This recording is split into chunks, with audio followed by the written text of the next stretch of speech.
Our second group of readings for this unit come from the Hebrew Scriptures. As the term Hebrew Scriptures suggests, the original texts were written mostly in ancient Hebrew, with some portions in Aramaic. The Hebrew Scriptures in Jewish traditions are called the Tanakh. They're comprised of the Torah, the Pentateuch or first 5 books of the Bible, which include the creation stories, the story of the Exodus from Egypt and the written law, the Nevi'im, the prophets, which include some historical narratives and some writings of the Jewish prophets, and the Ketuvim, the writings, which also include some historical narratives along with the wisdom literature. Historically, Christians have called the Tanakh the Old Testament, distinguishing those books from the books in the Christian Bible called the New Testament. Today, many Christian and other scholars use the term Hebrew Scriptures instead of Old Testament to avoid the connotation that the New Testament simply replaces or supersedes the Old. We'll discuss the relationship between the Hebrew Scriptures and the New Testament, as well as the place of Jewish literature written between the period of the Jewish exile in Babylon and the time of Jesus, when we read some of the New Testament literature in the next unit. As our reference to the Jewish exodus and exile suggests, you need a little historical background to understand the worlds behind the text and within the text as you read this literature.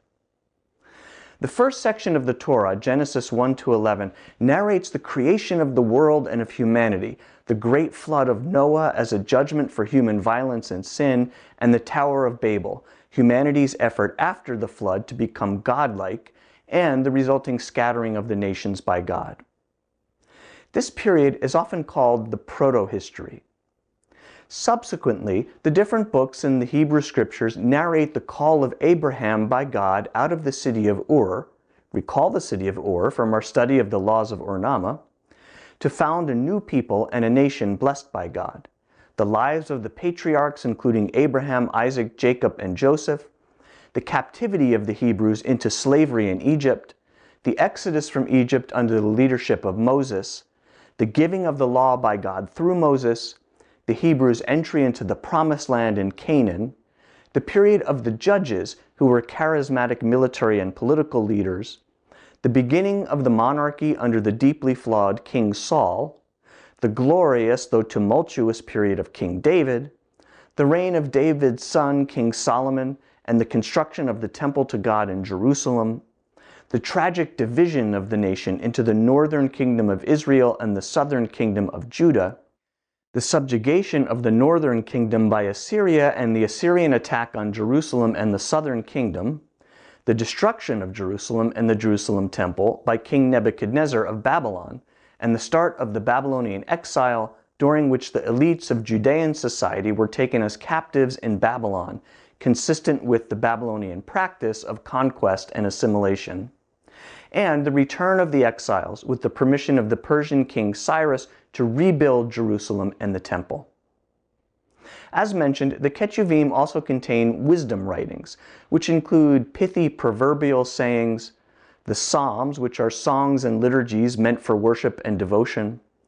the existentially and theologically vast texts of Ecclesiastes and Job, and some other stories. The scholarly consensus, or at least the view of many academic biblical scholars, is that much of this literature was written and/or edited together, or redacted in the professional terminology,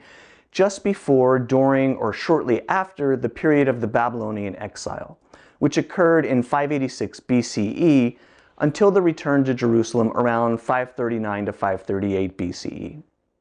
As to the foundational texts of the Torah, the view of many academic biblical scholars is that there were at least several underlying sources dating back to earlier periods of Jewish history and reflecting the interests of different political classes and theological viewpoints over the course of hundreds of years. The historical narratives in the Hebrew Scriptures are not taken as straightforwardly historical by most academic scholars, though there are enormous debates about the historical references for some of the key events, including the Exodus from Egypt and the conquest of the Promised Land. There's little doubt about the existence of some of the later kings of Israel and Judah, and the Babylonian exile and return are well established by sources outside the Bible and by archaeology. Among religious believers who treat these texts as scripture, Jews and Christians, or as deserving of special respect, Muslims, there are widely varying opinions and many different schools of thought about how to interpret and understand them. Some religious readers today still believe Moses authored most of the Torah and that the events narrated must have happened more or less literally, including the creation of the world and humanity in 7 days 10,000 or so years ago. Other contemporary religious readers take the literal sense of the text, including narrative or poetic portions that to modern ears sound scientific or historical, to reflect ancient conventions and genres that point to deeper meanings beyond the surface, and are more comfortable with some of the conclusions of modern critical scholarship. It's also important to note that most Jewish readers, from the most conservative to the more liberal, though let me note I don't really like those labels, also give great weight to oral interpretation of and glosses on the Tanakh by the historic sages and rabbis that were later compiled into the Mishnah and Talmud. Therefore, even a more conservative Jewish reading will not usually understand any given text in the Tanakh in a rigid or simplistic way. The general Islamic belief is that the Hebrew scriptures are valuable but became corrupted and are corrected by the Quran. We'll come back to some of these issues when we look at patristic Christian sources, the Mishnah and Talmud, and the rise of Islam in Units 3 and 4 later this semester. Obviously, this is only a very brief and very inadequate general introduction to a complex set of texts that are foundational to many of the great cultures and religions of world history. If you're interested in learning more from a broadly academic perspective, take a look at the introductory materials and essays in the Oxford Annotated Bible.